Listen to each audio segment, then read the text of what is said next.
Wheel চেয়ারে বসে cricket খেললেন Bangladesh অধিনায়ক নাজমুল হোসেন শান্ত। প্রতিবন্ধীরা যদি পারে তাহলে মূল দল কেন পারবে না, সেই প্রশ্ন রেখেছেন তিনি। আন্তর্জাতিক প্রতিবন্ধী দিবস উপলক্ষে সহমর্মিতা প্রতিপাদ্য নিয়ে প্রীতি ম্যাচের আয়োজন করে ইউএনডিপি। সেখানেই শান্ত হুইল চেয়ারে বসে ক্রিকেট খেলেছেন।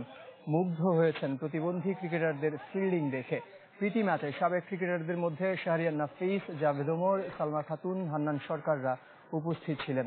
প্রতিবন্ধীদের সামর্থ্য দেখে অনুপ্রাণিত নাজমুল শান্ত।